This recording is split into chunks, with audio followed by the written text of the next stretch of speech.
Live Raid Panel, shoutcasted by Ian Hazikostas and Josh Allen. Good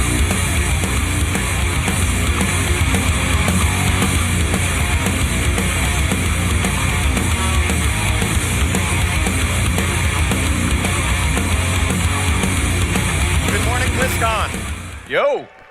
Thanks for coming out this morning to watch some awesome raiding action. We've got 2 of the best guilds in the world, 50 of the best players in the world, here to show off their skills as we go through Siege of Orgrimmar raid. Yeah, absolutely. We have over here on your left, we have Method, and then over here on your right, Midwinter. And serving as observers to give us a perspective on all the action, we have 2 of our encounter designers joining us up here, Scott Gordon and Candace Thomas. So this is going to be a race through 5 bosses in Siege of Orgrimmar, and without further ado, do you want to just get right into the action? Let's do it. All right, countdown from 10. All right. Ready? Yep, getting ready to go. In 10, join us with this. 9, 8, 7, 6, 5, 4, 3, 2, 1, and go! All right, so we are jumping right in to pulling Shaw of Fear, the first boss here. Yeah, technically usually the 4th boss in the instance, but we're mixing things up a little bit today. What exactly bosses are we going to be moving through today? It's going to be Shaw of Fear, then the Dark Shaman, Malkarok, Siegecrafter Blackfuse, and Garrosh, of course on heroic mode. Yeah, so we're going through an absolute all-out race through this instance today, and we can see already the guilds are very, very even in terms of boss percentage, both hitting the 76%, 77%, right about the same time here. Yeah, you can see really as they all pop all their cooldowns, all their timers on the pull, the boss health just melts. Yeah, totally. So, trying to check our exact raid compositions here. I believe they're actually pretty similar overall. They're both running, you can see on the screen here, on that left side, we will have the 2 tanks, followed by the healers, and then the DPS afterwards. So it looks like Midwinter running 5 healers. I believe Method is running 6. That is correct. Now, the heroic mechanic on Shaw of Pride, many of you may be familiar with the fights on other difficulties. On heroic mode, one of the major additions is if you look at the floor, if you look at the ground around the room, there are these little rifts, these black and white Shaw pools that form. And each one of those just lobs missiles at random members of the raid that deal splash damage and give you corruption if you don't avoid them. And you have to go stand them, you have to go close them by standing on them, which inflicts damage on you, and there's a cooldown on how many you can close, how quickly.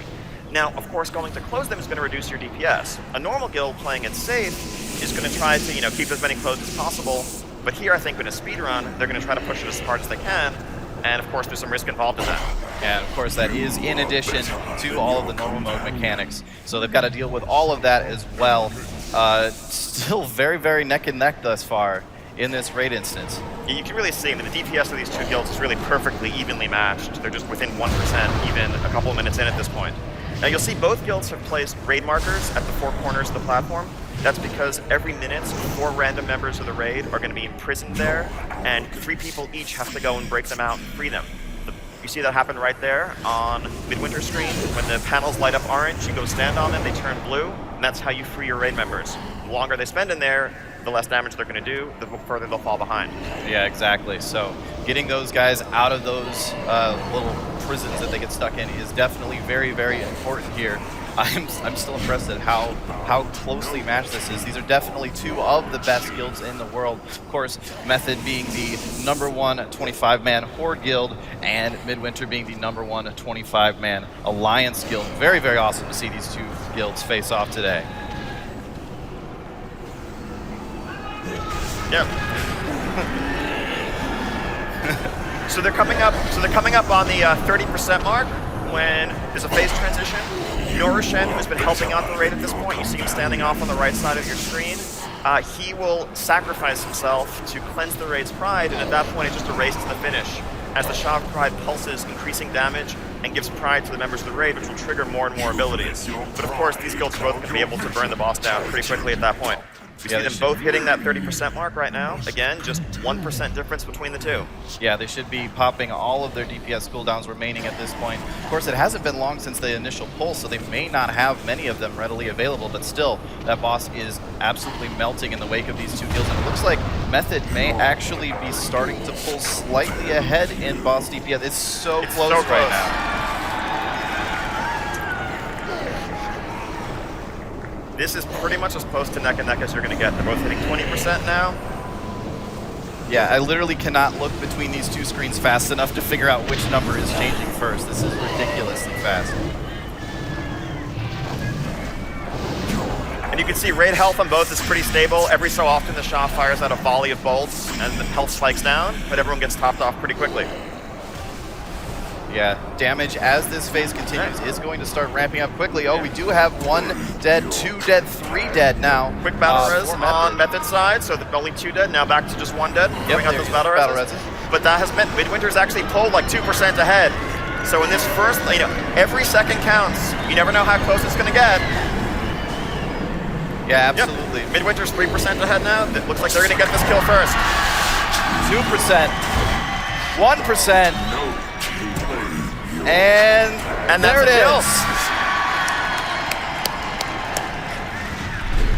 Of course, Method not far behind either at wet 2%, 1%, and there it is. All right.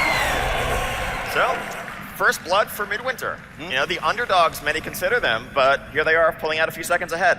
Now, the way we're doing this, as soon as Shav Pride is defeated, the group is ported immediately to Orgrimmar, where they're going to face off against the Kor'kron Dark Shaman. Now, this boss is actually one that offers some opportunity to really save some time if you want to be risky.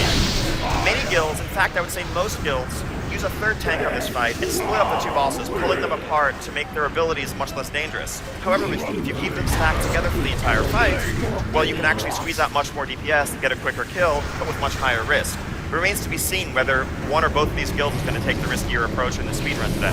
Yeah, and in fact, on that note, very interesting choice by Method there. Actually taking a few extra seconds to get themselves prepared before they pull the boss does give Midwinter a little bit more of a head start in boss DPS. They already have them at 85%, but if they take that extra time and just make sure that they have no issues whatsoever. I mean, hectic is kind of a light word to explain how ridiculous this fight can be. Pretty much. It's a relatively simple fight, but when all the abilities interact, it's incredibly chaotic. So the extra little wrinkle here on Heroic is that normally each of the Shaman, they have 3 elemental totems that they drop at certain health percentages, which grant them and empower certain abilities. On Heroic mode, there's an additional totem that creates iron-related abilities. It both creates these collision blockers that will basically crush you if you don't get out of the way, and puts a really powerful purple dot that ticks for the entirety of someone's health bar on random members of the raid. And that's starting right away. So here we see, interesting, okay, so Midwinter is definitely keeping them together. They're trying to cleave them down, but you can already see how busy the screen is on Midwinter's side, with those tornadoes going all over the place, and any number of things that will kill you. Method, on the other hand, they're actually taking them inside of the room there. Yeah, so Method is actually separating them to an extent, keeping one inside Gramash Hole, the other one outside, to get that ability separation between the two, but that's going to come at the expense of some damage.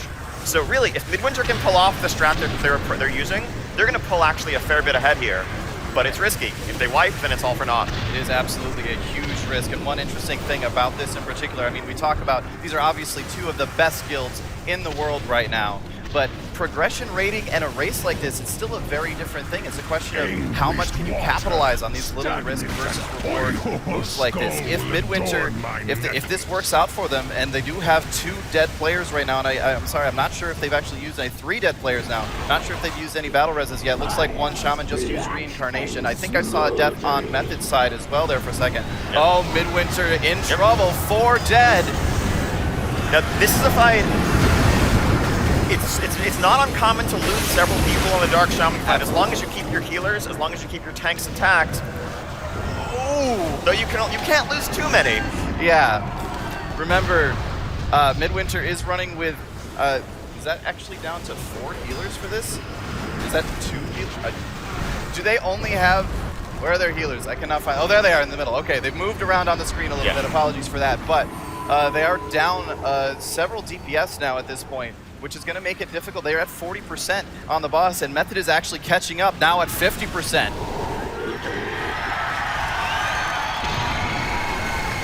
So that's ultimately that risk-reward trade-off, right? What they gain by keeping the bosses together and being able to cleave them simultaneously, they lose by having 4 people dead.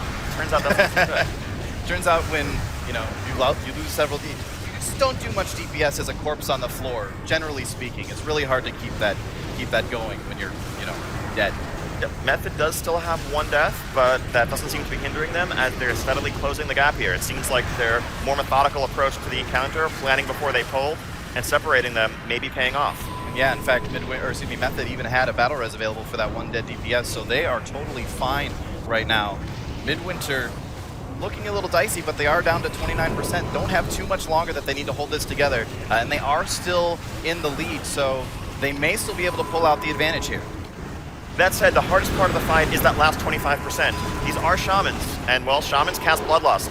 So when the boss gets to 25%, they trigger Bloodlust, which increases their damage output, their attack speed, it basically increases the pace of everything going on in the fight, and hopefully they can outlast that. There's 1 more death for Midwinter. Yep.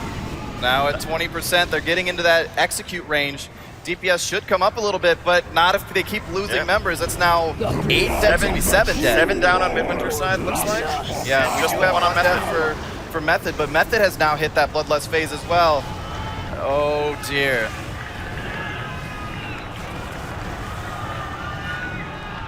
Now that's a lot of dead, but they may still be able to pull this off. That's a lot of dead though. It really is. I mean, as long as their tanks are up and as long as they have a few healers to keep those tanks up, you can keep this fight going for a long time. It's going to be messy. It's not the thing you want to have happen in a speed race. Now, of course, if you look over at Method screen, inside Grommash Hold, there's basically no room to maneuver. Oh, there is no space in there at all. It is just full of elementals from those ashen walls, and the iron tombs just stacked everywhere. So they're really pinned into a corner, but fortunately for them, the fight is almost over. The finish line is in sight. Midwinter definitely looking in some trouble here. They do have them at 8%. They may still be able to finish it off in time, but 7% for Midwinter, 9% for Method. A tank is down for Midwinter. So now the question is, can Midwinter burn this boss down, or are they going to wipe to Dark Shaman, which will set them fairly significantly behind? Yeah, that would put them ridiculously behind, as Method has now pulled into the lead on boss DPS.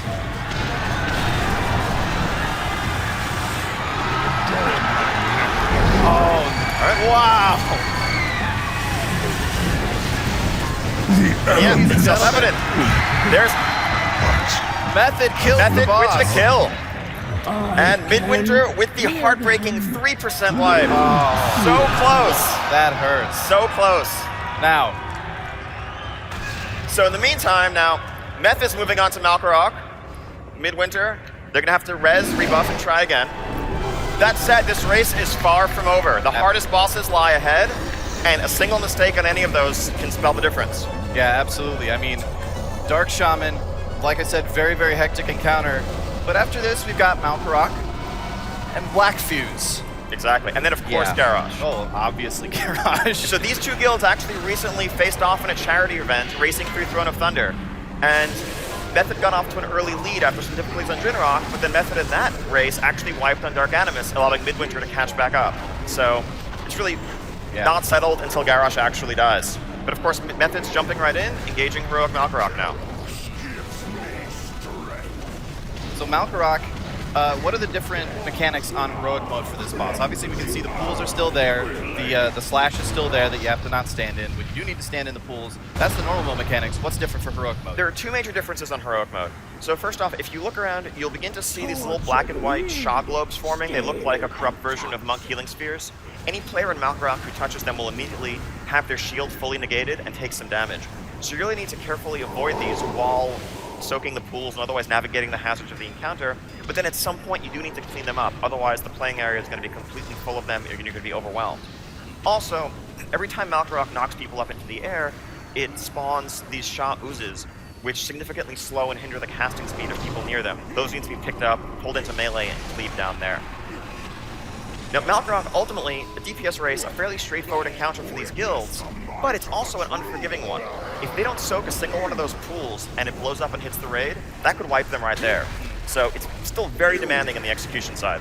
Yeah, especially if it happens to go at the same time that they happen to be soaking up some of those Shah globes. So that's definitely very, very tight encounter mechanically for on the Malkarok encounter. Meanwhile, for Midwinter, they have pulled yet again. They are doing much better this time around. All raid members are alive. They're about to cross the 60% threshold on the Dark Shaman, so looking much, much better, much cleaner this time on Midwinter's side.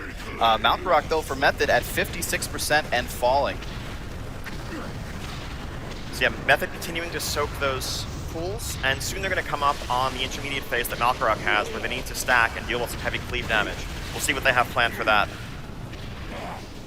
Yeah, this is going to be a tense few moments. You can see all of the Shah globes now on Method's side over there in Malkarok. That's a lot of them around there. That means there's very little space to actually stand, and if you have to run through one of those to soak one of those pools that we're seeing now, can be very, very dangerous for you and can easily lead into deaths. They seem to be doing pretty well thus far. All raid members are still alive for Method, but this is going to start getting dicey for them real soon. Okay, now they're coming up into Malkarok's Blood Rage phase, where he stops actually putting out this damage, he stops doing his cones, and he does very, very heavy frontal cone damage. And so yeah, you see pretty much the raids stacked up here, helping to split that damage. And in the meantime, people are going out and cleaning up the orbs, so they actually have playing space free and available for the rest of the encounter afterwards. It looks like they've got this pretty well under control. Checking back in with Midwinter over here, they do have the Dark Shaman at 38%. They do have one death at this point, and they did use a few of their battle reses already. I believe they are now out of battle reses, but 36% with only one death does put them in much better shape than they were in their last pull. Taking some big hits there, one more death for Midwinter, but I'm feeling a lot more confident about this particular pull. They just lost another guy, though. Oof. All right, so yeah, Method's still, plugging right along on Malkarok. Got him below 25%, just getting into execute range now. And it's just a question of finishing him off, avoiding those, sloppy mistakes that are always a possibility, but still looking good for them. Yeah, you can see there's a lot fewer Shah globes out there now, so they definitely went through and soaked a whole bunch of those up very, very recently. They do have a couple people relatively low in health and one death now at this point, but still not terrible shape. Malkarok at 15% and should be dead very soon here. So every time Malkarok goes through a Blood Rage phase, it increases all of his damage done, so all of his attacks become more lethal. Things that you used to be able to survive will now kill you, but Method's still holding it together. A lot of people low on health, but they have those hefty absorb shields that will protect them from Malkarok's attacks. And yep, so far so good.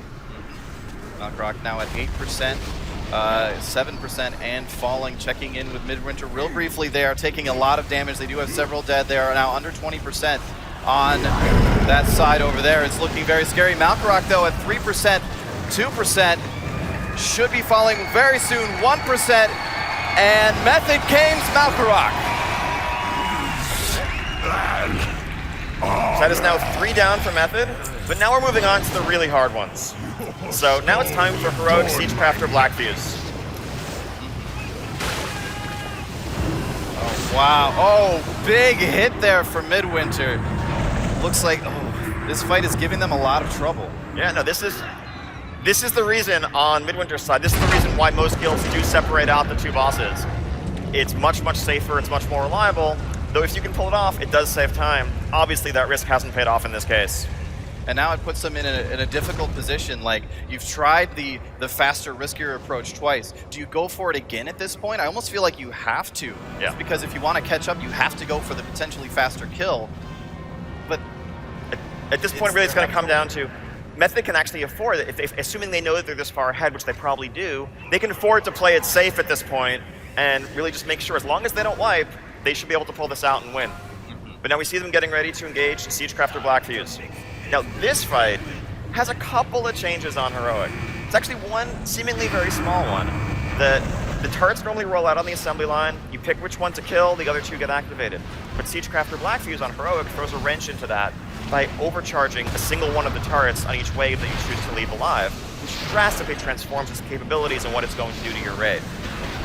And you're going to start to see some fire on the ground. Some of you who remember Mimiron's Firefighter back in Old War, some of this may have a pretty similar vibe to that. You see Method sending players up onto the conveyor belt to DPS down one of those turrets as they tank and otherwise try to engage Blackfuse. Yeah, definitely a very scary encounter on heroic mode. Midwinter has just pulled again on the Dark Shaman over there.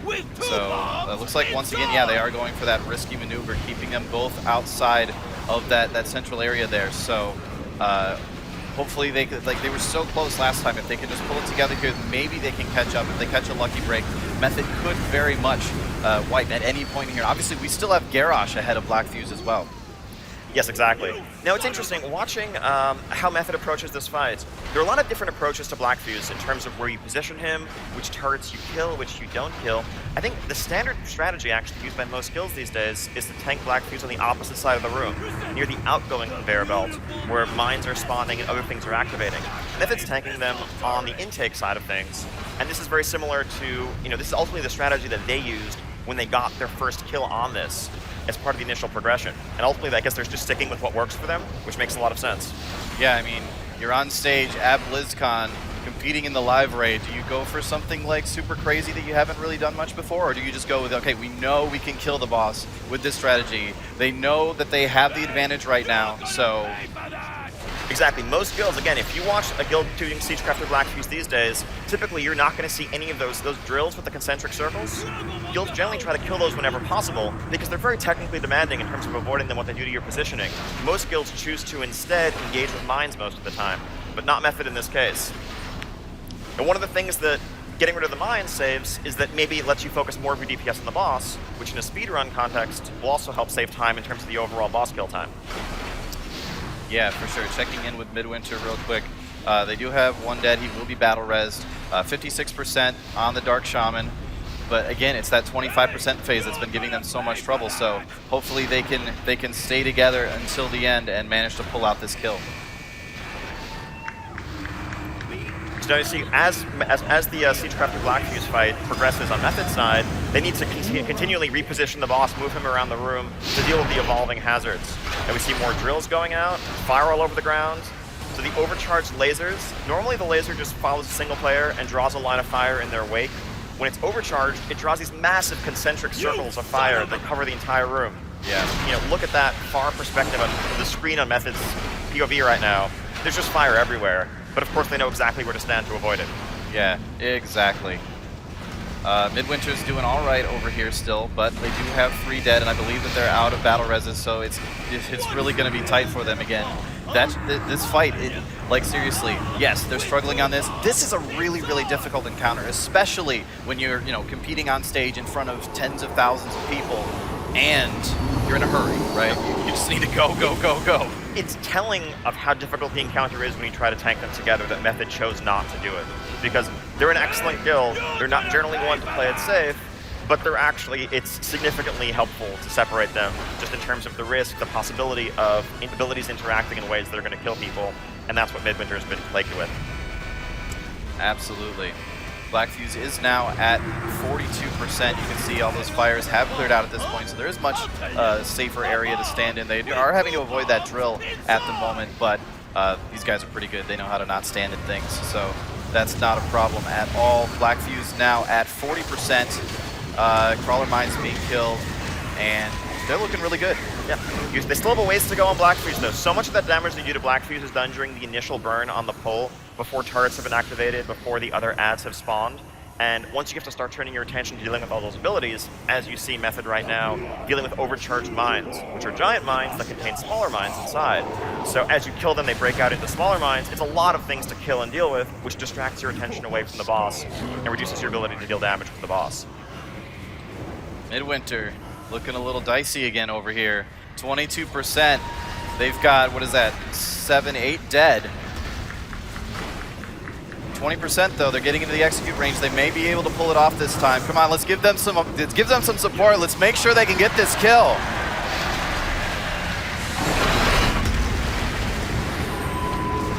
It really just comes down to their ability. If they can keep their tanks up, keep their healers up so they can keep the tanks up. Oh, ouch. Yeah, so the killer ability there on Dark Shaman is those massive falling meteors. You see them slowly fall, but when they hit the ground, it just does a huge raid-wide AoE. It's like 400 or 500k to the entire raid, and if anyone's even hurt a little bit, that just kills you. Yeah, definitely very, very soul-crushing here for Midwinter as they wipe for the 3rd time on Dark Shaman. All right, so here we see Method pinned into a corner, dealing with the saw blades being pulled by the magnet and rockets that are down, but they're handling it, killing those rockets as they spawn, and using what little breathing room they have to actually safely navigate the threats of the encounter.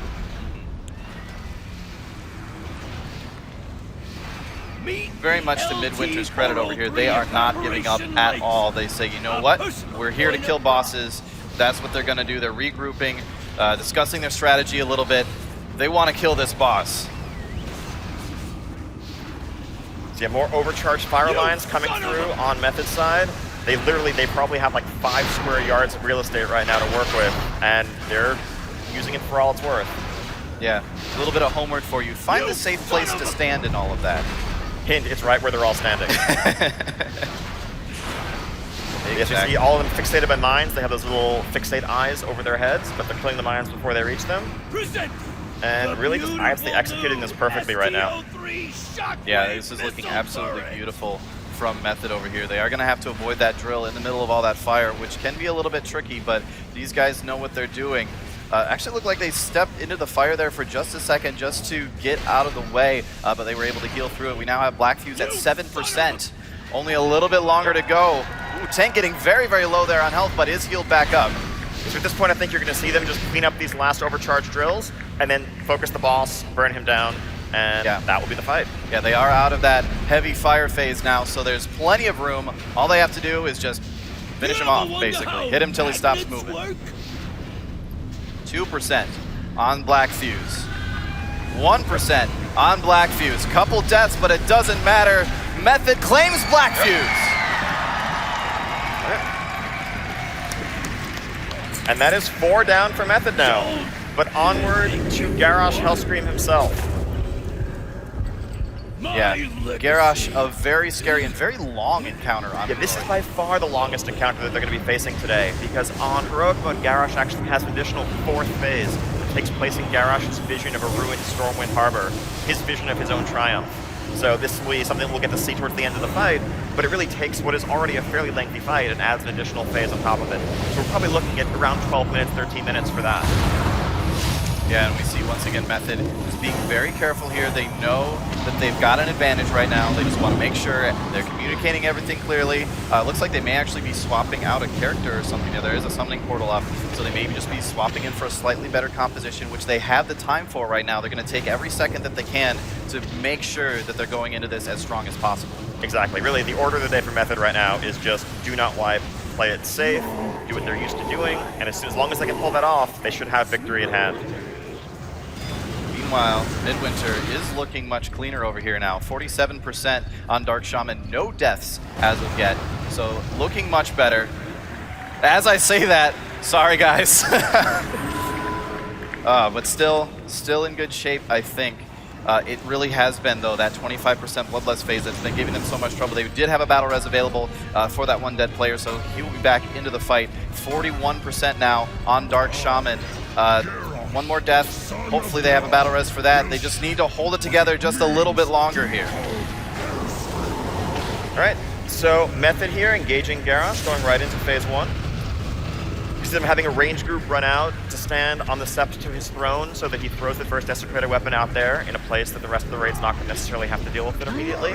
And in phase 1, there are many, many changes to this encounter on Heroic Mode. One of the biggest right away is that Garrosh's adds that normally are just tanked instead fixate on random raid members, which means that when he empowers them with Hellscream's War Song, if they're still alive, they're going to do tremendous damage, and probably fatal damage to those players. In the meantime, the Iron Stars that make their way across the room, whichever one isn't killed, again, the damage that does on Heroic is just tremendous, so you really need to stack, use coordinated raid cooldowns to survive that. We see again, Method having the range methodically run out to get that desecrated weapon thrown on the throne, and then everyone else stacks on Garrosh for the remainder. Midwinter hitting that 25% Bloodlust phase here. They have 2 dead, which is much better shape than they've been in before going into this phase. We'll see if they're able to bring it home this time. Looking much better. Another death there, but still looking good. 22%. We will cleanse this Farsian. Oh, so much raid damage, but they're recovering. They're doing all right. It's every single time those falling meteors just are going to do terrible things to the raid frames. But as long as they can top them off quickly enough. Yep. It's really just a state of almost dying every time one of those hits, and just making sure it's not completely dying every single time. We see at least a couple of deaths now on Method's side in Phase 1 Garrosh. As he was about to transition, Garrosh threw down a Desecrator weapon pretty much point-blank range. At right around the same time an Iron Star went out. Turns out that's going to kill some people. That's not getting off to a good start here, because with several deaths, maybe not the ability. Yeah, they're... Oh! It looks like they're intentionally wiping this at this point. Yes, we have our first wipe from Method. Because the reality is that Garrosh consists of a series of really intense DPS and coordination checks. And if you lose people early on, and you know you're going to be behind for the entire encounter, in a speed race, better to wipe it early so that you have a chance of recovering later on. Here comes that meteor again for Midwinter. Can they live through it? Oh, ouch. 7%. That is brutal. That is, I've had my share of sub 10% wipes in the past, and it never gets any easier. It is always just that worst feeling in the pit of your stomach. I mean, at this point, honestly, analyzing the approach of the 2 guilds, knowing that these are both excellent guilds, I think you really just have to say the fatal flaw Midwinter's made so far has just been their strategy on Dark Shaman. I think if they'd chosen the safer approach, we'd probably see them on Blackfeast or even Garrosh right now. Maybe they'd be capitalizing on the mistake Method just made. Yeah, exactly. I mean, we brought it up earlier. They made the choice to go for the riskier maneuver. Method went for something a little bit safer. Midwinter had the possibility with that risky maneuver to pull an early, strong lead, but it's just not working out for him. Yeah. Though it's still not over. Again, comes down to Garrosh ultimately, and we'll see if Method can pull it together and have a cleaner Phase 1 this time that will carry them into a better attempt. Yeah. Yeah, there's still plenty of time for Midwinter to catch up if they can just rush through these next few bosses here. If they can kill the Dark Shaman, obviously. They still got to get through those guys, but after that, well, you never know. Yeah, I mean, the reality is, at least 2 of those other bosses combined probably take as much or even less time than Garrosh alone does. So, Method still needs to execute, Method still needs to close this out. Farseers, mend our wounds. We see Method finishing off 1 Siege Engineer. One cool thing that Method does, they probably pioneered as a tactic when they were first learning this fight that you actually won't see that many other guilds do. Most guilds tend to have ranged players kill the Siege Engineer on one side. Midwinter actually has this crack team of rogues that will shadow step up there, DPS them down, cloak of shadows through the explosion, and they have their little, assigned rogue kill squad. Which is kind of a pretty cool thing for rogues to do. It's interesting that they actually settled on that strat, but it certainly works for them. Yeah, it's a very strange choice to me, because obviously the rogue is having to run all the way across. It's not super far with shadow step, but I think that what they tend to do is actually have the rogues just kind of camp up there, camp on that side. They can cloak of shadows to survive the explosion, otherwise keep themselves up, which minimizes the movement required from everyone else. Right, it makes total sense. Very, very interesting strategy. So things looking cleaner for Method right now. So Garrosh, when he reaches 10% health, remember, Garrosh himself, at this point he's just an orc. He's a very powerful orc, he's a great warrior, but you can actually work through his health pool pretty quickly.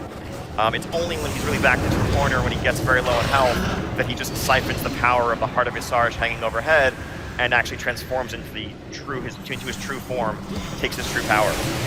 And we see that beginning to happen right now. Garrosh running to the center of the room.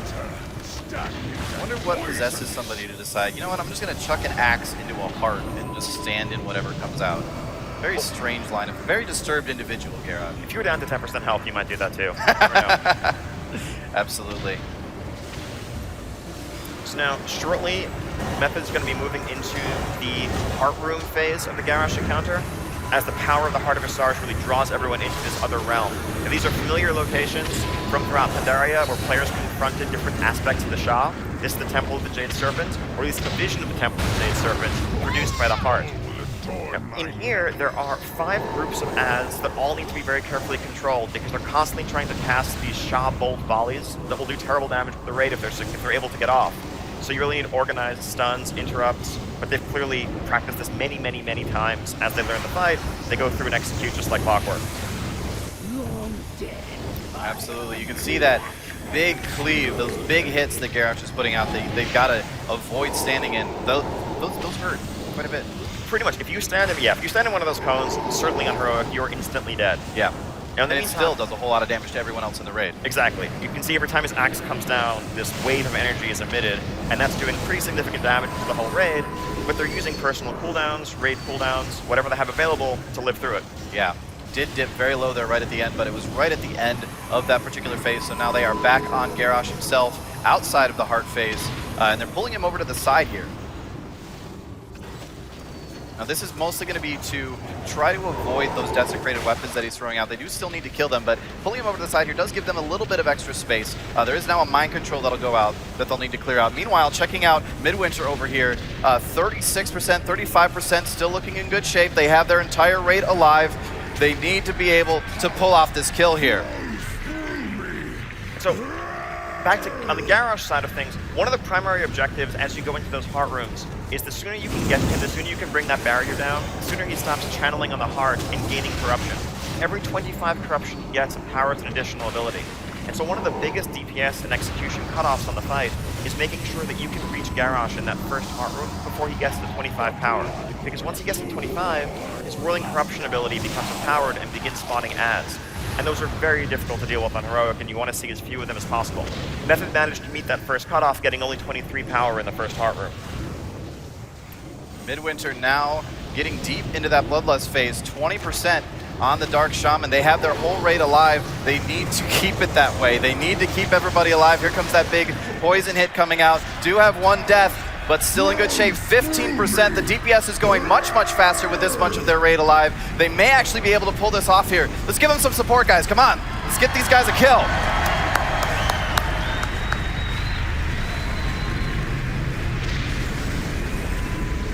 %. Still looking good. 10%. One more death. 2 is fine. They can do it with 2 dead. Yeah, they're probably going to have a couple of deaths as the fight winds down, but the reality is just having made it to this point in the encounter with this much of the raid alive, yes, they're much better positioned to actually close out the kill this time. And big hit, but they do recover, only losing 1 in that. 5% now. This is a tense moment, guys. 4%. 3%. Come on, 2%. 1%. And I think they're gonna get it. There it is!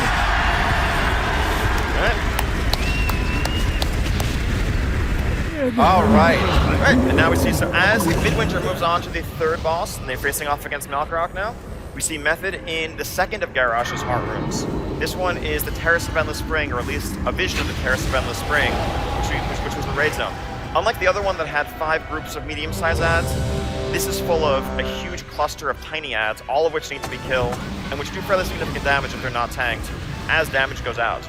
So here we see Method carefully avoiding the various bolts, AoEing down the ads, and breaking Garrosh's barrier. Yep. So they should be in good shape here again. This is going to start doing a whole lot of damage, this big cleave ability that he does.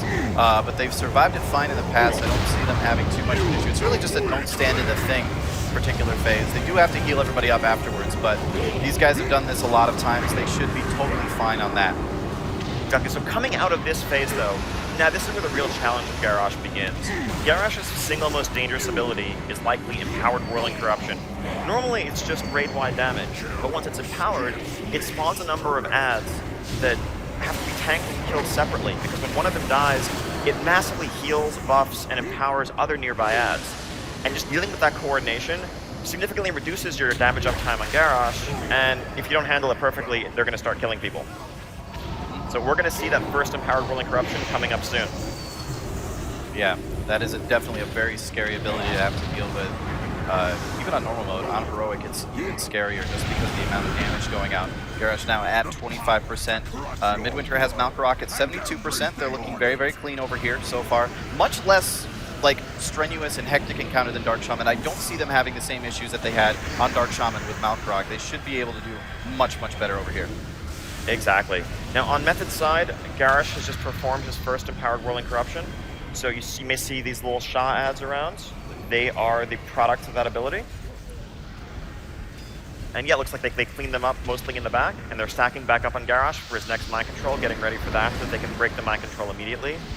One of the things that you really learn from practicing Garrosh a lot is exactly how and when to position, when to stack, when to spread. So you're ready for the next ability, you can handle it properly, and then immediately move into your new configuration. Yeah, Method looking very, very clean over there, but again, they do still have a couple phases left to go through, so could be pretty scary for them. They're going to head back into the heart here. Excuse me, no, is he actually transitioning into? No, so yes, exactly. So when Garrosh reaches 10% for a second time, now he goes into his third phase, where he's fully transformed, fully empowered. All of his abilities are empowered, and at this point, this is just a race. You can't really deal with his abilities. You can't handle them for very long. So the challenge becomes to get him down, to basically kill him. Normally, now this is where the fight on normal mode would end, but on Heroic, he has some extra surprises in store for you. But you need to get him down to 1% health before you get overwhelmed by his abilities. Yeah. Midwinter does have Malkarok at 42%. They did have a death there for a second, but had a battle res more than readily available. Now, one interesting thing that Midwinter's doing on Malkarok, actually, whereas Method stacked up for Malkarok's Blood Rage, Midwinter is actually using a single monk tank to handle all that damage, which lets the rest of their raid have higher DPS uptime, clean up the orbs, and in many ways it's safer. Plus, you also get tons and tons of tank damage out of that tank with all of his vengeance. Again, these are the sorts of things that would have shaved seconds, could have bought them time, if not for the Dark Shaman errors. Exactly. Now, on Method side of things, we see at least a couple of deaths, including a dead tank. Yep, just got popped back up immediately. Yep. It is starting to look really dicey for them over here, though. They've got him at 12%. That's a lot of dead. That is a wipe. That is a wipe, ladies and gentlemen. And that is a wipe a good 10 minutes into the fight.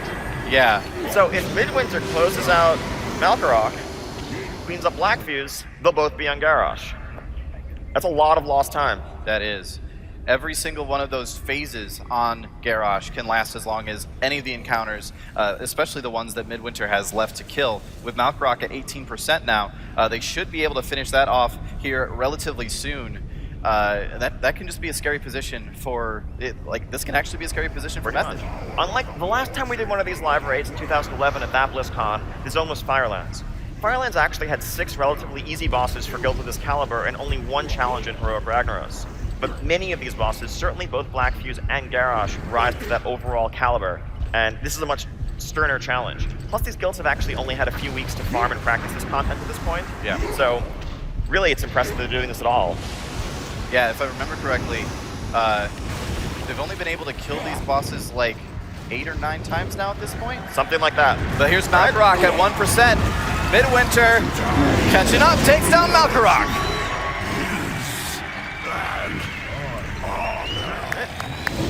And as Malkarok falls, Midwinter immediately is ported over to Siegecrafter Blackfuse to jump in and begin that encounter. Now, Midwinter has a very different approach to Blackfuse. These 2 guilds were actually 2 of the first guilds to release videos for the encounter that in many ways define the strategies that other raids and other guilds emulated. And it's interesting how they took such diametrically opposed approaches to the fight. They tank Blackfuse on opposite sides of the platform. They stack the Shredder adds that spawn on Blackfuse, is what Midwinter does, which, again, Method did not do that.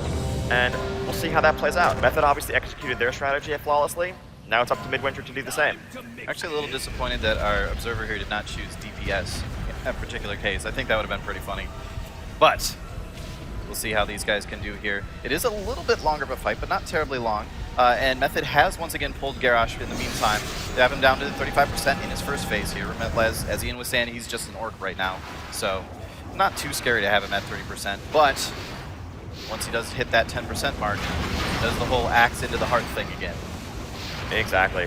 I think ultimately, on the Garrosh encounter at this point, barring some unexpected slip-ups, it really does come down to that Phase 3 burn. The Garrosh is just incredibly lethal. You need to execute perfectly for 60 to 90 seconds to get him down to 1% before you lose one of his abilities. And we'll see if they can do that this time around as Midwinter catches up in the meantime.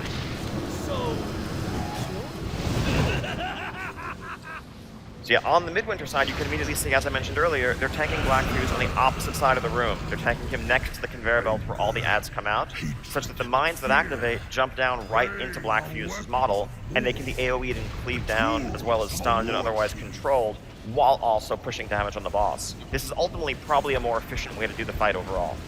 Yeah, it definitely, Midwinter making a couple of choices, like the one we were pointing out on Mount Rock as well. They're making a couple choices here. They've just been going for the faster kills this whole way through, which makes sense in a race. They gave them a lot of trouble on Dark Shaman. They went for a much riskier approach there.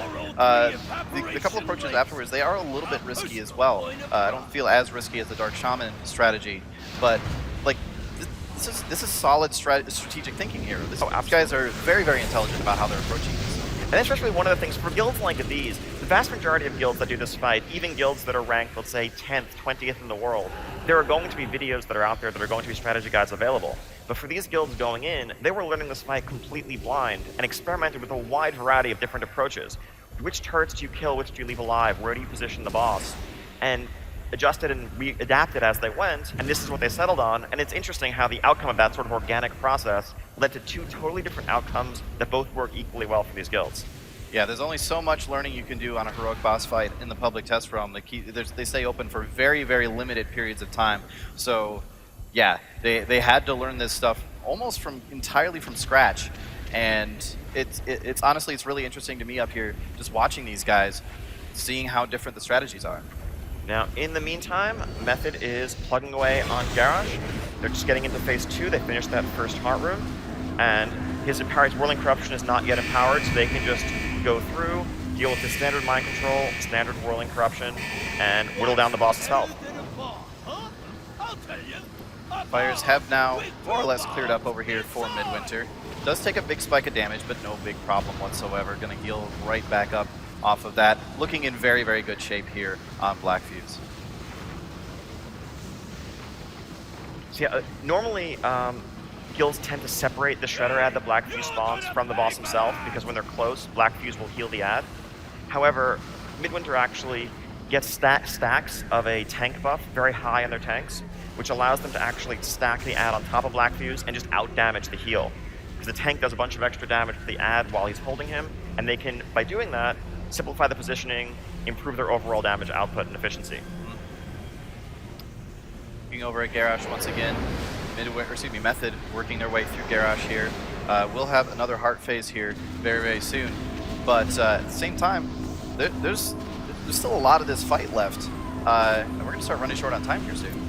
Absolutely. If we do run out of time, which unfortunately may happen, we'll just come down to a tiebreaker. Whichever guild got farthest, whichever guild got Garrosh to the lowest percent will be declared the winner.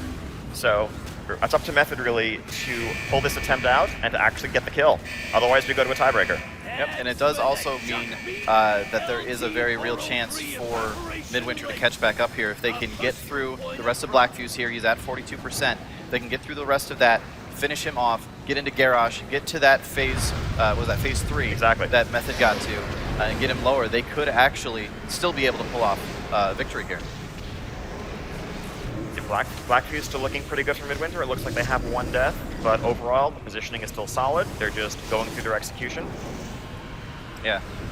The room is full of fire, and, well, they don't really care. They're fire and lasers and not. ball blades and rockets, and that's pretty much what Black Fuse does. I mean, he is a goblin, so you just kind of got to expect. Things are going to start breaking. There's going to be laser beams and razor blades and all sorts of stuff everywhere, so that's what Black Fuse does. That's what he's all about. Checking in with Method, they're getting pulled back into the heart phase yet again. This is the Terrace of Endless Spring heart room, the second one again, as they quickly rush through, avoid all the missiles, grab the ads, and AoE them down. Now, again, coming out of this heart room, this is where Garrosh gets much more dangerous, and this is where really it's down to serious business.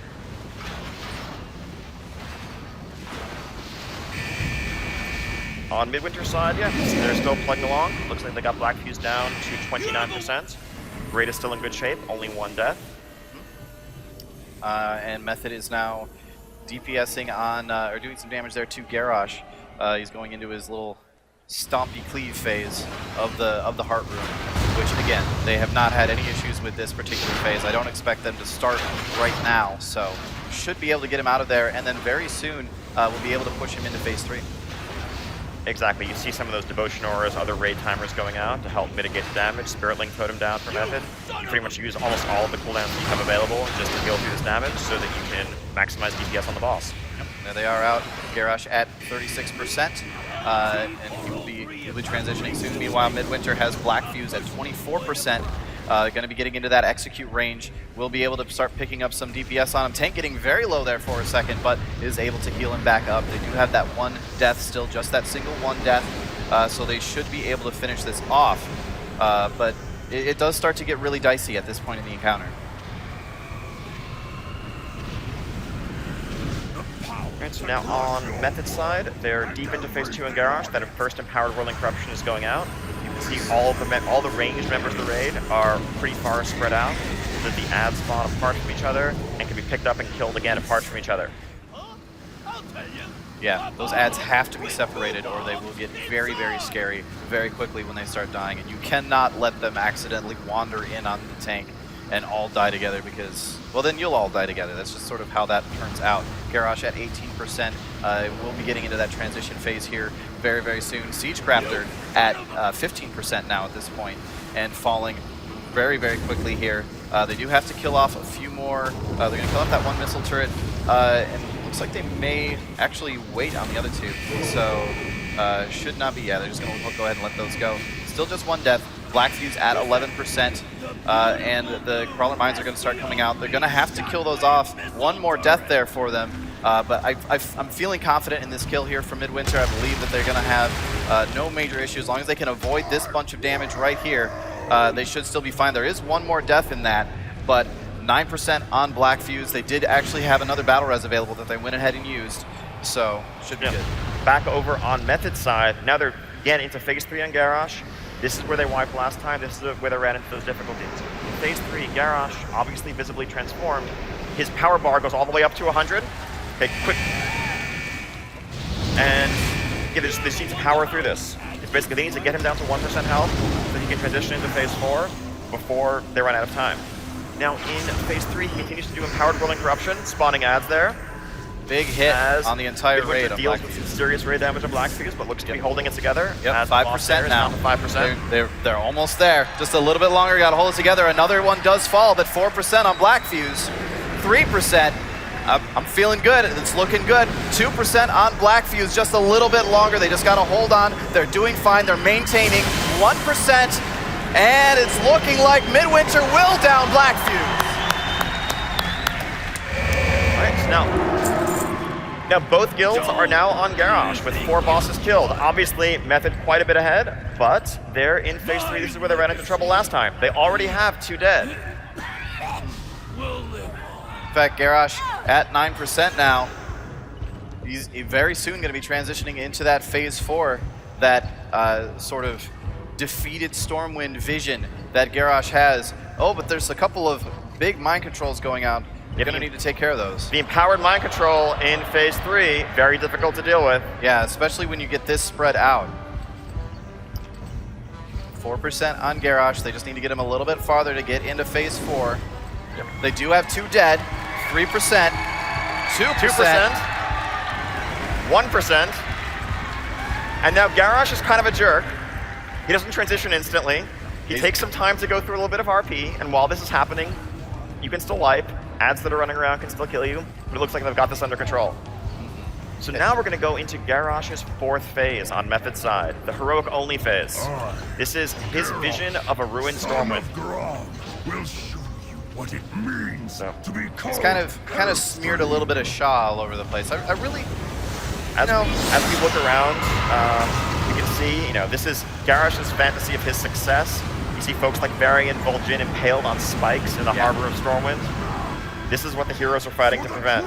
I'm gonna have to sort of question Garrosh's idea of exterior design here.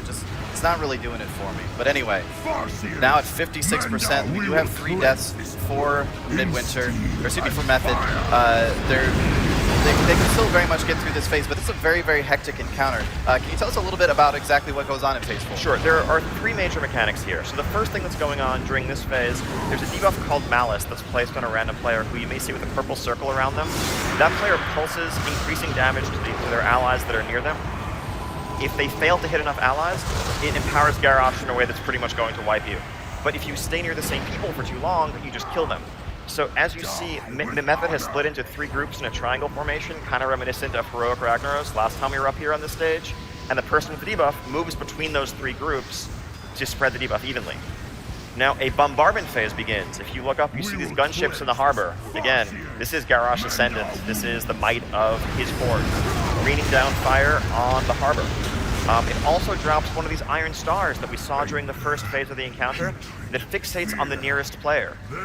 This needs to be kited around, and it's going to serve a purpose in just a little while. It can be used to interrupt Garrosh when he channels an ability that otherwise cannot be interrupted.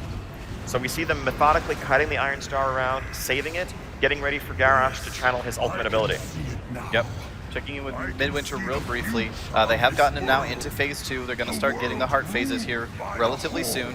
They're doing what they can. They're in good shape so far, getting now pulled into their first heart phase, which will be Temple of the Jade Serpent. So Midwinter doing good over here. They're looking good. Method though, Garrosh phase 4 at 23%.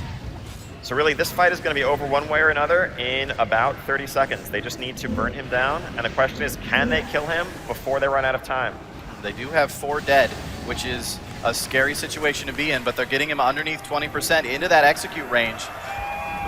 Sko taking a lot of damage, but they did manage to heal him up. It is looking very, very solid here for Method. We may see them actually taking down Garrosh here. Meanwhile, Midwinter having a little bit of trouble in that heart phase, actually. They actually wiped in there, but...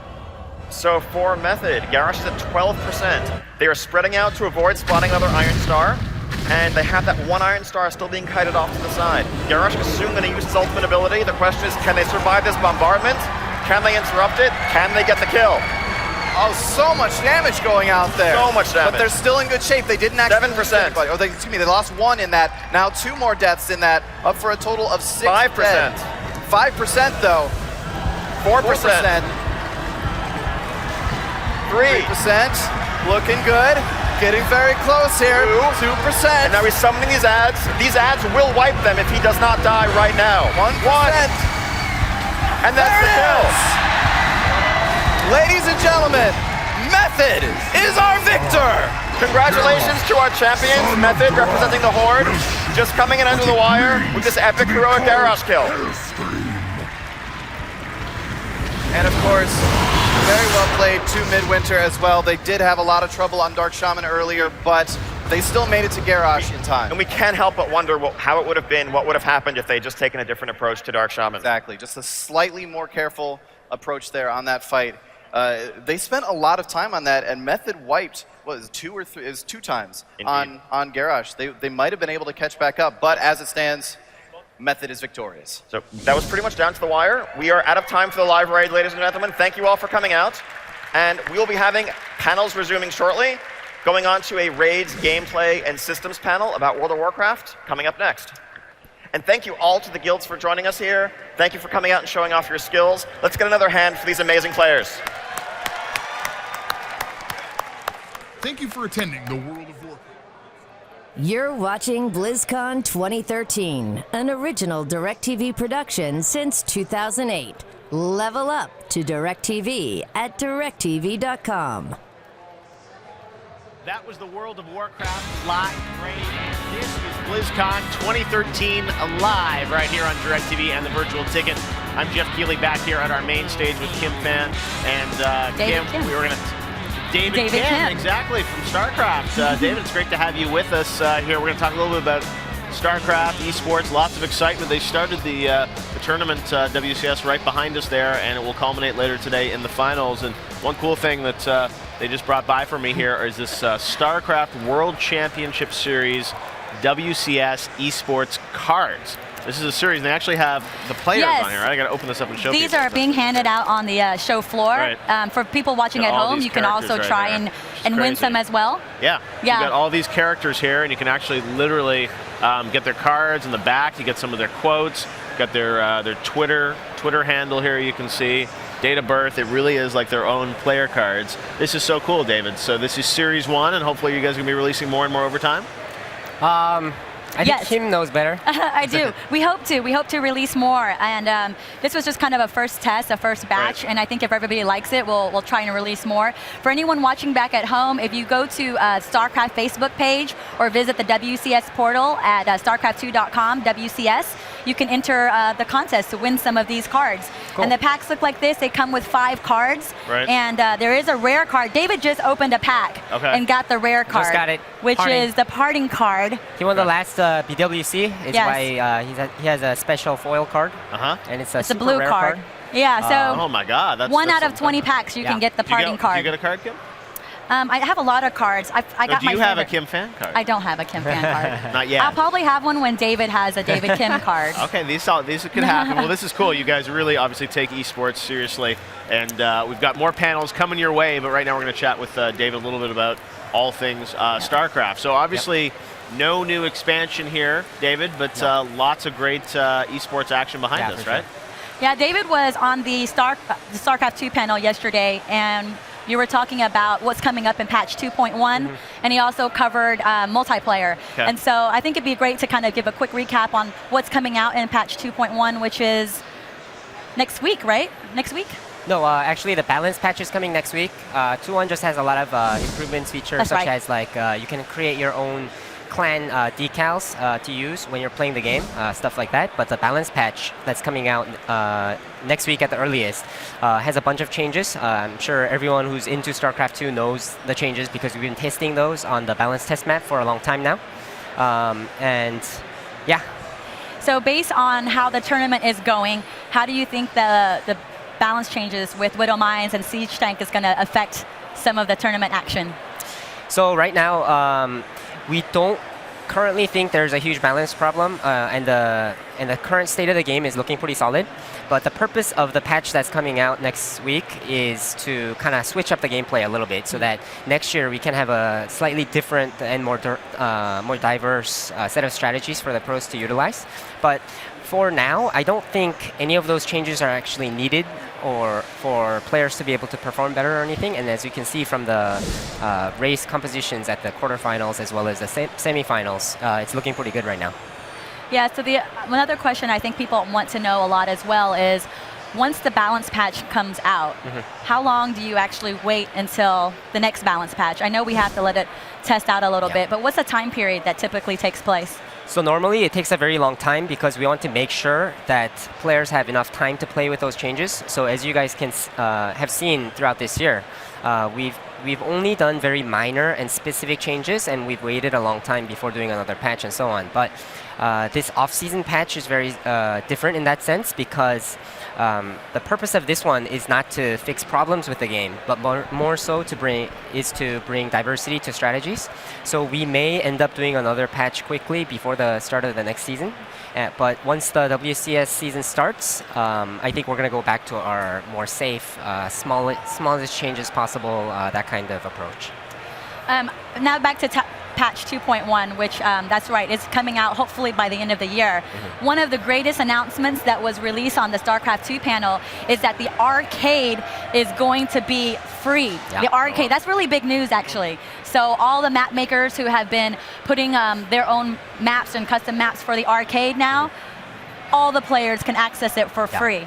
So that's a big deal. Yeah, I think that's awesome, especially for Blizzcon because we not only have StarCraft 2 fans here, but we have fans from all Blizzard universes. So by making the arcade free, and it's not just the arcade that's free, it's also we're unlocking all 3 races playable, so you can play StarCraft 2 for free in the custom game side. So both of those things I think will be very great. So if you guys haven't tried out StarCraft 2 already, I really encourage you to get the starter edition. Yeah. And the starter edition also allows you to play custom games for free too. So that's also a great thing. You can do multiplayer versus AI. Yeah, for sure. You can play against the AI. You can play PvP against your friends or against random people. Yeah, so it'll be great. Cool. And so then multiplayer, do you want to talk a little bit about the multiplayer? We talked about balance already. Also covered how the processes work internally at Blizzard. Yeah. How was that received, do you think, with giving people more insight into the multiplayer design process? I haven't had a chance to go up on the forums or anything, but the pros that I talked to that are here, or the ESL crew that's here that I've talked to, the response was pretty good.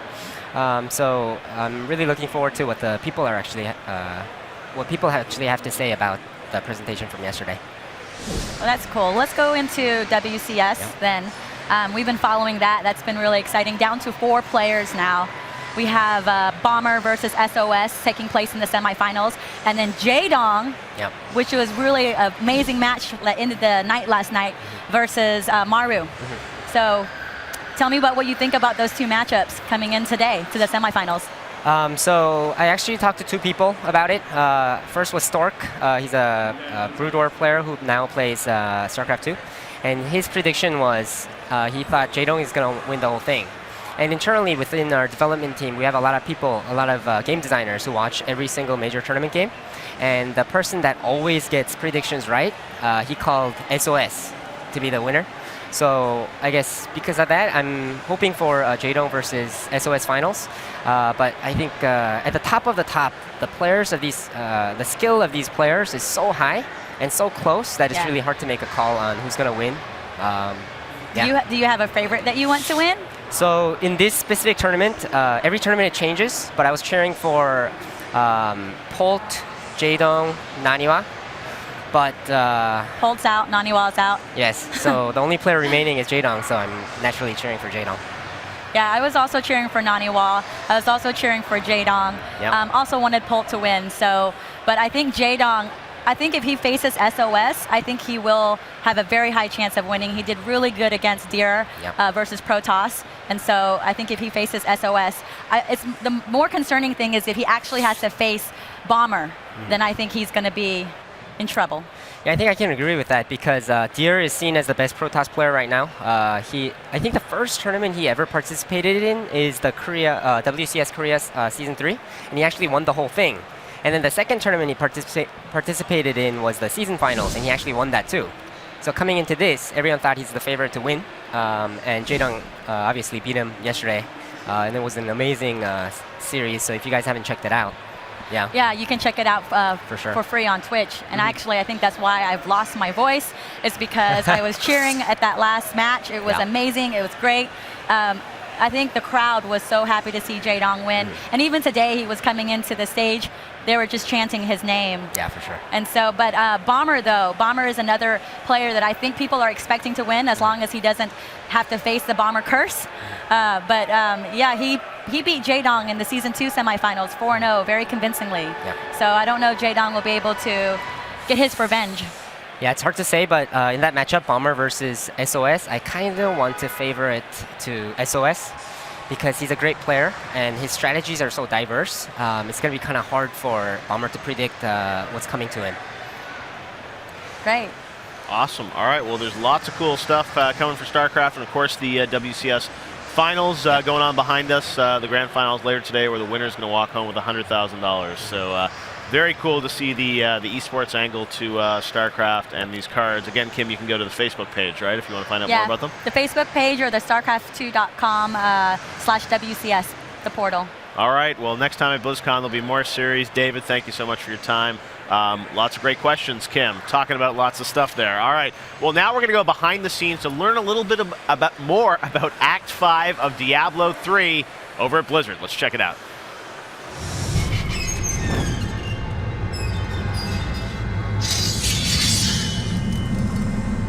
Malthael.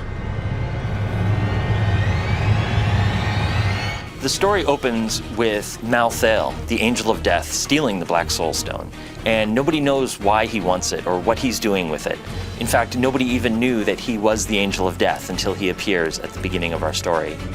And then he sends his armies to Sanctuary to start slaughtering people, and they go to Westmarch, which is the religious, urban, intellectual, and military center of the West.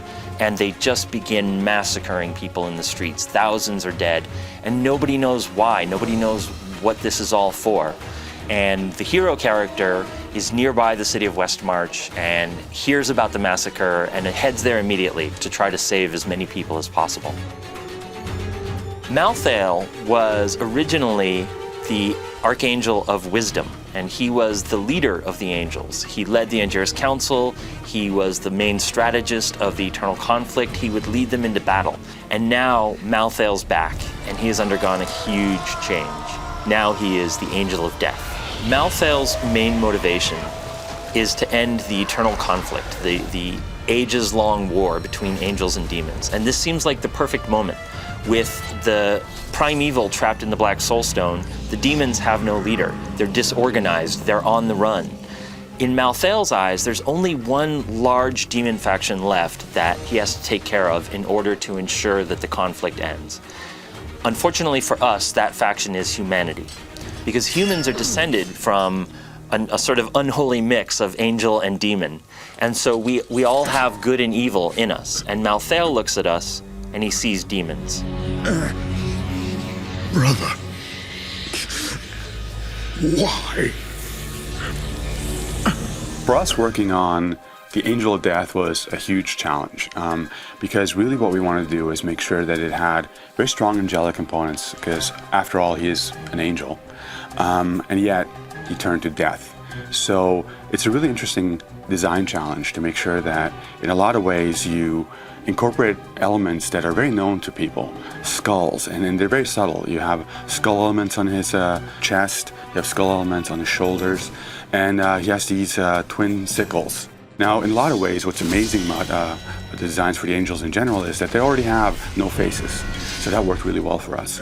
But overall, really making sure that it tied into some very basic things we understand about death and what we think about what death looks like in our everyday vernacular.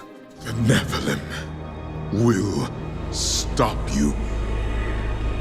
No one can stop death. Reaper of Souls is really exciting for us to work on, because early on we decided we really want to make sure that this had a little bit of a darker undertone and a little bit more of a gothic element to it. So the entire design of Reaper of Souls is really centered around more of the classic elements that we so much love about the Diablo universe. Some of our new environments are Westmarch, Pandemonium, and the Bog, or the Blood Marsh as we call it. The Blood Marsh is an amazing new environment we haven't shared previously yet, so we're really excited about showing that off, which again ties very much into sort of the dread and dark sense of foreboding that we really want to get across with Reaper of Souls. Westmarch was an opportunity for us for the first time to really incorporate a city in Diablo, and really to sort of have you walk amongst a city that is very grand and has a lot of feel and history to it. And it's very much tied into, again, sort of Western European roots and Gothic elements. And lastly, Pandemonium is really sort of the nexus between the angelic and the demonic. This is definitely the one place in Diablo, or in the Diablo universe, where things don't necessarily tie into the real world. You have a villain here that we've never had before. We've never fought an angel like Malthael, and we've never had the chance to work and fight death. We all have these images of what we think that would be like, and for us to be able to define what that looks like in the Diablo universe has been an amazing, fun challenge.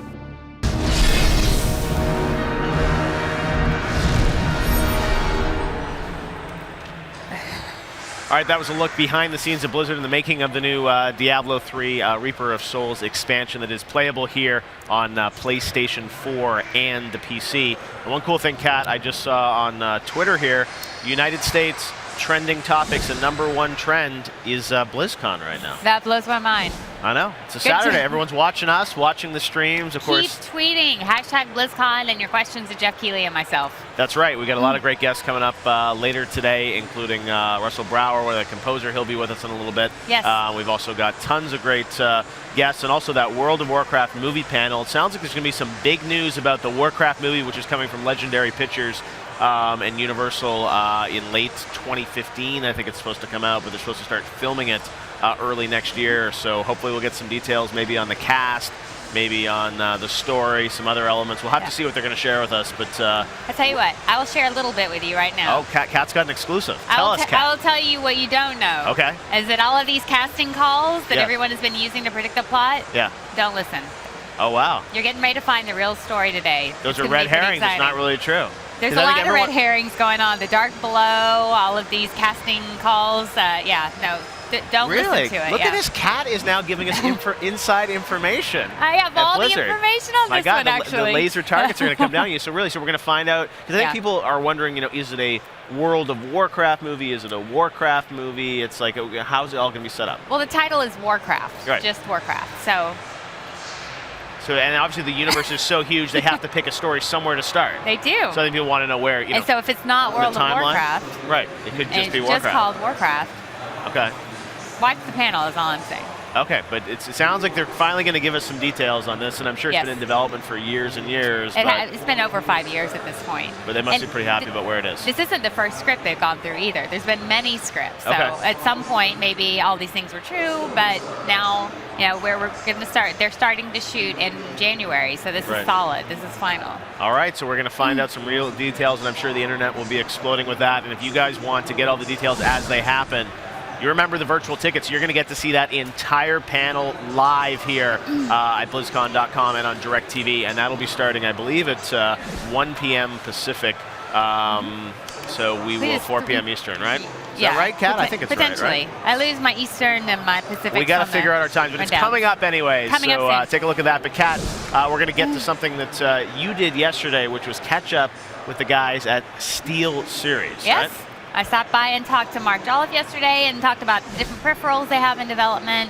I definitely used to be very hands-on with their products, so it's good to catch up with them. All right, here it is, Kat with Steel Series.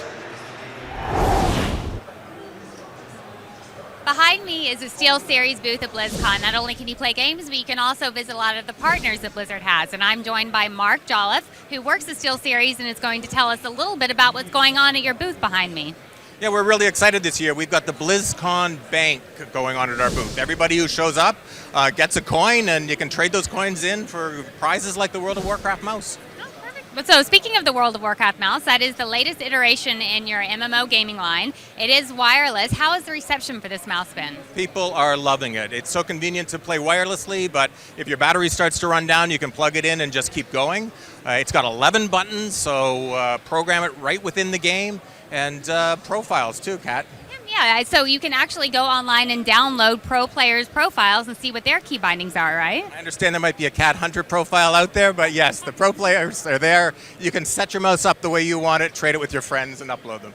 Perfect. Now, World of Warcraft is not the only franchise that you represent. You also represent Diablo, and Team 3 was very involved in the development of this peripheral line, correct? That's right. We worked with Team 3 on the ID, first of all, so it was really immersive. They're cool-looking products. The headset glows red, but not only that, we've got 10 million clicks on the buttons because Diablo is a tough game on a mouse. And we'll track those 10 million clicks, and if you can break it, we'll replace it. If you break it, you replace it. That's a promise you heard right here.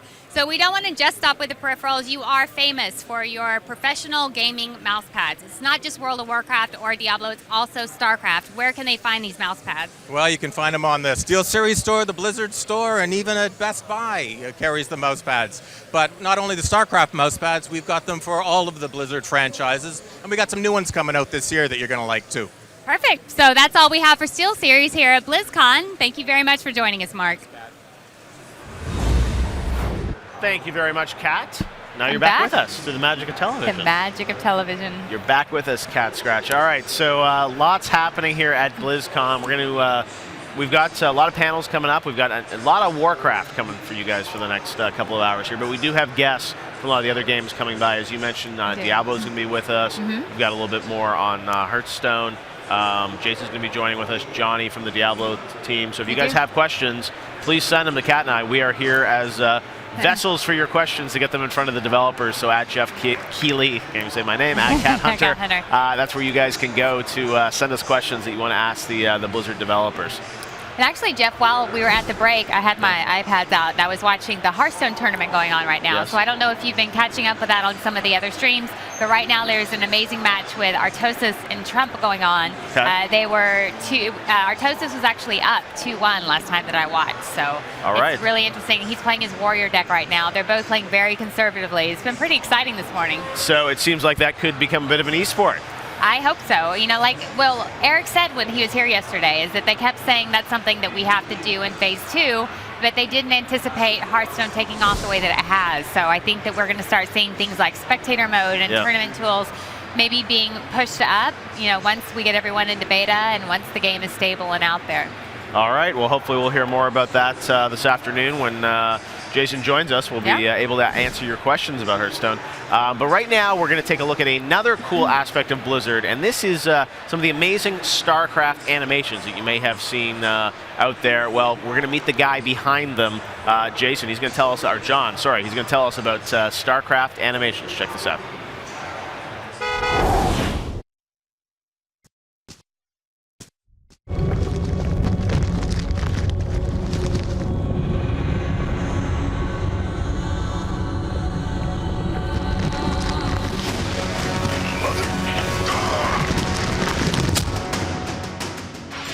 My name is Jonathan Burton, creator of Carbon Animations and StarCrafts, which is a parody of StarCraft 2. I would describe it as a simplified version of the actual game, StarCraft. It's a lot more stylized, so I guess a lot of people describe it as cute.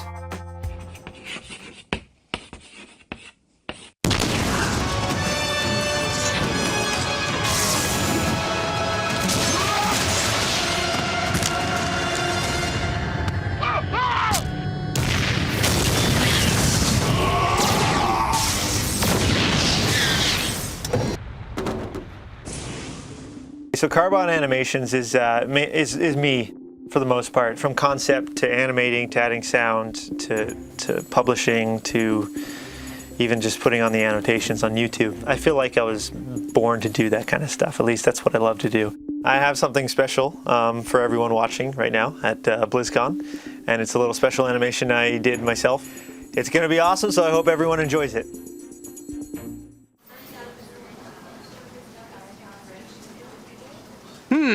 You thinking what I'm thinking, Dustin Browder? I think I am, David Kim. Grab your weapon!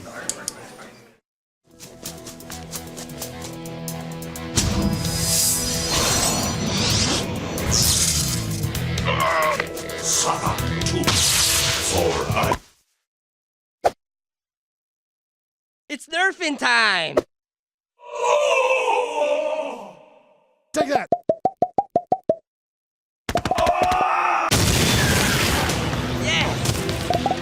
This ain't good.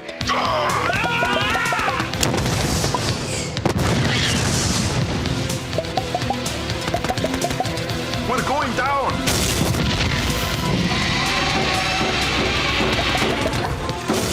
That one over there. Get him!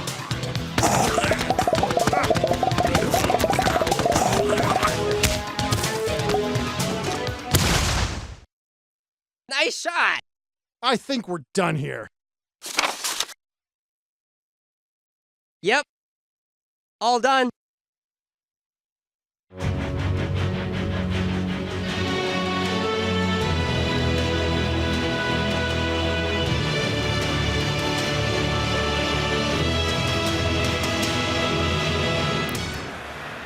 That was pretty fun. The StarCrafts, and John has those all on YouTube, so if people want to watch them, they can go and see those animations. You can. Looks like a lot of Nerf guns at the Blizzard campus, because that animation was inspired by a trip John took to the campus to meet Dustin Browder, as you saw in David Kim. So when you were Blizzard, a lot of Nerf fights? There are a lot of Nerf fights, but specifically with John, he became very popular in the community very fast. Right. I mean, for good reason. This stuff is hysterical, right? Yeah. And there is really, when I was still an employee at Blizzard, there was kind of a call to action where they're like, we want to get this guy and we want to officially make him part of what we're doing. So cool. You saw him do the animation for the Heroes of the Storm stuff. Yep. You see a lot more, like he'll do the animations when they have a game launch. He'll do a special trailer. So he's just a kid, and I don't mean that demeaningly at all, but he's just, all of a sudden it can happen to anyone. It can happen to anyone. Right? I mean, Amy Morhaime and Chris Sickety and Dustin Browder just really went in and swooped up and said, we love what you're doing. We want you to be a part of what we're doing, and they've really just embraced him. Just like it happened for you, Kat. You were here at this desk back in 2008, and they said, wow, she's pretty good. Exactly. And another little piece of information is I wouldn't be surprised if you start seeing some StarCrafts hoodies and T-shirts in the Blizzard store soon. Kat, you're dropping all this inside information. We need to interview you. You're telling us about tips about the Warcraft movie, new things coming to the store. Tell us more, Kat. Tweet your questions for Kat Hunter to Kat Hunter at Twitter. Kat Unleashed. She's going to tell you it all now that she's out of Blizzard. All right, Kat. Well, great to have you with us all day, Kat, and we've got lots more coming together.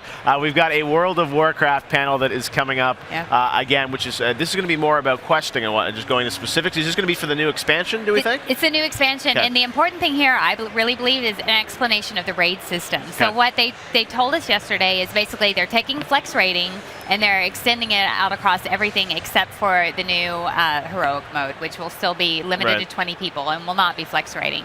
But everything else is going to flex between 10 and 30. And so there's been a lot of angst on the forums. You guys have been talking really loud about the LFR versus the flex community, and basically Blizzard came in and said, everything's flex now. So I think there's going to be a lot of questions from the community about, what is going to be, what is this going to do to the basic LFR audience, and what is it going to do to the guilds and the friends and the family who want to take part in Flex raiding? So I feel like they've met everyone's concerns. They kind of fixed it all.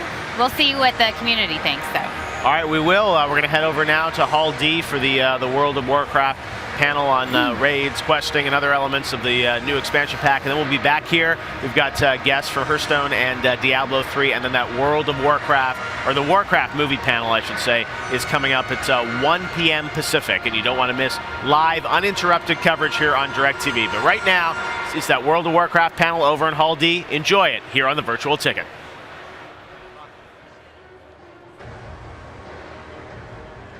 Welcome to the World of Warcraft raids, gameplay, questing, and more panel. Your panelists are Craig Amai, Tom Chilton, Ian Hazakostas, Dave Kosak, Corey Stockton, and Greg Street.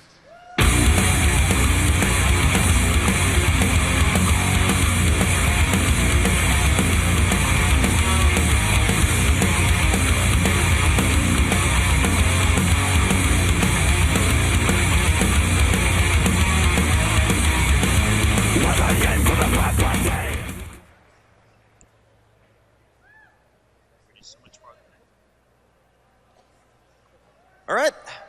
Hello, guys. Just jumping right into things. So this panel, we're going to kind of pick up a bit where we left off at our intro panel yesterday. Go over some raids info, questing info, gameplay, and other systems that we didn't get to talk about yesterday, and then we'll have some time for question and answer right after that. So let me just jump right into this. I wanted to talk a little bit more about the raid content that we're going to have in Warlords of Draenor. So yesterday I mentioned the Blackrock Foundry raid. This is going to be the capstone of the raid content that we launched the expansion with. As I mentioned, we're going to try to repeat the two-tier system that we had in Mists of Pandaria, where we have that sort of smaller intro tier that's available right away to kind of whet your appetite for raiding, as most of the world is still leveling and gearing up and getting ready for that. And then a few weeks after that, we unlock, sort of the real centerpiece of the intro expansion content, and that's going to be the Blackrock Foundry. Now, this is the center of the Iron Horde war machinery in the zone of Gorgrond. It's going to be a 10-boss raid and non-linear layout. We have heard you guys, we miss Ulduar 2, we miss Icecrown Citadel, that type of layout. There's a lot to be said for delivering both an epic raid. And so does one other guy. Exactly. Just that one guy, though. There's a lot to be said for delivering an epic raid in terms of scope, but also giving you the freedom to kind of work your way through a place more organically, instead of just proceeding from boss 1 to 2 to 3 to 4. It's also nice to be able to choose what you're going to progress on, and so forth. So we're happy to do that. And your goal here is going to be to dismantle the Blackrock Foundry from the inside, tear down the war-making capabilities of the Iron Horde, and face off against Warlord Blackhand, who is the chieftain of the Blackrock Orcs and heads up the Foundry as a whole. Now, this is a concept illustrating just kind of the general vibe we're going for here. Really just a lot of, this is smoke and soot and flame and dark iron. That's what the Iron Horde's all about. That's what their machinery is all about. Now, this is a sort of overall layout in 2D of what we're looking at for the structure of the raid as a whole. And you see there are 3 wings here. There is sort of the first wing, which is mostly about melting down the ore into slag. Second wing, where that molten ore is forged and refined and shaped into weapons, armor, the engines of war. And then finally an assembly wing, where all of that is put together, soldiers are armored up, the war machines are shipped off to the front lines. Now, we want to put this together really as something that has a very functional feel to it. This isn't, a place that was designed as a raid zone. This is a place that was designed as a foundry. And we want to get back to some of that interconnectedness that you got as you walk through old places like Upper Blackrock Spire or Blackrock Depths, where you can kind of look down and see the other parts of the zone going on around you. So just because you see this 2D layout where everything is spread out in different directions, that's really more just to kind of help us in our conceptualization of the zone. But the thought is 3 separate wings, and then once you've cleared all of these wings, you can access the crucible that you see at the top of this layout, where Blackhand himself awaits. Now, part of what we'd like to do in having nonlinear layouts is also really preserve some of the freedom that players currently doing flexible mode may be used to in how they approach the zone. Right? If you're doing Siege of Orgrimmar today, At this point, if you want to just queue up and face off against Garrosh directly, you can do that if you're doing flexible. Now, with our new raid structure, it's going to be something that you just zone in the front door for instead of queuing, but we want to preserve some of that freedom. So we envision some things such as maybe once you've cleared all the wings a certain number of times, maybe you can forge a key that lets you directly access the Crucible later on, if your raid leader has that ability, so that you don't necessarily have to feel like if you have to re-clear 9 bosses just to get to the 10th every time. And in general, you'll have as much freedom and be able to plan your raid week the way you want. Speaking of the new raid structure, I'd like to revisit this slide from yesterday's panel. I know there were a lot of questions, and I've definitely heard a lot of interesting discussion coming out of this. I just wanted to clarify how this is going to work overall. So in Warlords, we're going to have ultimately 3 different difficulty tiers for organized raid content. Raid Finder, more or less unchanged. The Raid Finder of Warlords is going to be the Raid Finder you know today, with some addition of flexible scaling tech to help a bit with queue times, to help with minimizing waiting time if people leave midway. But other than that, we see the normal mode in Warlords really being equivalent to what flexible mode is today in difficulty and in overall, in our overall philosophy towards it. It just doesn't make sense to call a difficulty flexible once flexible really is the norm and how the majority of our raiding is going to work in Warlords. If you are a normal mode guild today, you will find heroic content likely suitable for you in Warlords, except that will now scale from 10 to 25 flexibly. And if you're a heroic guild today, our 20-player mythic content will be for you. Now, about the raid structure, one of the awesome things about this, and one of the things that makes flexible raiding as a style great, is the freedom that it gives you to raid with friends that maybe can't necessarily make all of your raids, people that may log on late for the raid one night, they can hop in, and you can also participate without necessarily feeling a sense of obligation where you're letting 3 people down if something comes up and you can't make it. But what this also means is that all of our raiding, except for Mythic, will be fully cross-server enabled from day 1. That is normal, that is heroic. So when Highmall or when the Blackrock Foundry opens up, if you have, you want to join some real-life friends on another server for their normal mode raid on the weekend after you do heroic with your guild, you can do that, or vice versa. We really want to give the maximum amount of flexibility to be able to play with your friends and experience the content as you choose. I think cross-server Mythic would be a bit messy with things like Realm Firsts, and for the most part, Mythic guilds are grounded to a single server, so we're keeping it that way. Each difficulty has a separate lockout. So you don't have to worry about, oh, I did heroic with my guild on Wednesday, so I can't join my friend's raid on the weekend. It also means there's no more dynamic difficulty switching, because everything is its own lockout, which has some other interesting implications. Right now, you have the UI interaction very frequently. If you're a normal or heroic raider, where you say, let's switch the difficulty to heroic for this boss, then back to normal. Well, when you're doing mythic raiding, for example, you're just doing it as a standalone raid. It means we can also have mythic trash. I know everyone really has wanted mythic trash if you've been dying for it for years. Okay, maybe not. But you can get mythic trash loot, which is something. Gastropods. Just wait for the mythic gastropod. Moves like 10 times faster. Now, the way these lockouts are going to work also is that they're very similar to the current flexible lockouts in that they're loot-based lockouts. That is to say that you can be in the raid with a boss alive that you've already looted that week. However, you just can't loot it again. So again, if you want to help out a friend, if someone asks you to join them later on, you're not going to be able to loot the same boss twice because that would be all kinds of problematic, but you're completely free to raid and join groups as you see fit. Currently, the way flexible raids work, you go through the interface and you queue up for it, you're teleported into the zone. That's a concession ultimately that we made to just get the raid finder functionality, to get flexible raid functionality into the game and in your hands for Siege of Orgrimmar, which we think is very well worth it and awesome. But in the long run, since this is normal raiding going forward, this isn't some special mode, this is just how raiding works. You walk in the front door, you form a group, you zone into the instance, and you are raiding, except it scales flexibly. The only raid activity that's going to work through queuing through the UI and teleporting is going to be Raid Finder. So, how does loot work? Many people have asked. Does this mean that personal loot is now the norm for heroic raiding? No.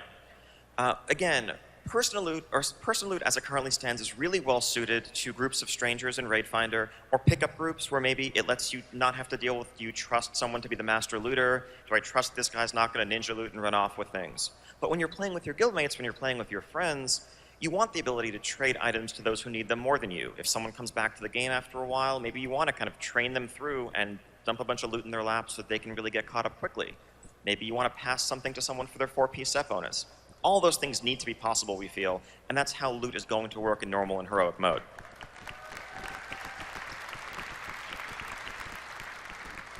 So that raises the question, of course, well, how is the drop going to work? If I have 13 people, do I get 2.6 loots? What is 0.6 of a loot?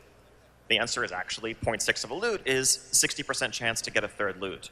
So the thought is that this will scale smoothly where the ratio of loot drops per eligible player remains constant throughout. We really want to avoid and continue to work on avoiding any perception of breakpoints or magic numbers when it comes to making these flexible groups. That's something we've certainly learned and heard from the community as this has played out. We never want you to feel like when your friend asks to join, you say, oh no, that's going to put us over some invisible threshold. We also don't want you to feel like you need to go out and find some random warm body to get over some threshold. In addition to loot, one of the things that we're working on doing is streamlining the way some of our ability targeting and logic work, again, to avoid breakpoints. In many cases today, you have cutoffs where when you bring a 15th player, suddenly 3 people get targeted by some boss's ability instead of 2. Again, we feel like with most abilities, we can probably randomize in a way that avoids the existence of breakpoints. So for example, to use a Siege of Orgrimmar example, Sun Tenderheart in the Fallen Protectors encounter casts Shadowward Bane. Shadowward Bane hits two people if you have 10 players, 5 people if you have 25. Today, the second you go from 14 to 15, it starts hitting a third person, which makes many people, I think, somewhat justifiably feel, well, we should try to avoid having 15. 14 is kind of a magic number. Well, if instead it just hit when you had 14 and had an 80% chance of hitting 3, 20% chance of hitting 2, over the course of the fight as a whole, you're still going to see the same number of debuffs on average, but you're never going to feel like you're hurting yourself by bringing an extra person. Now, there are some mechanics that won't necessarily work for, like prisons on Shav Pride, where it's actually really important to know exactly how many you're going to go out. You don't want to be caught by surprise or have to be random every time. But for the most part, we're going to do everything we can do to avoid the existence of breakpoints when it comes to mechanics, when it comes to loot, and to really make it feel like, okay, you have 17 people online, go raid with 17. You have 12 online, go raid with 12. Just play with your friends, have fun, enjoy the content.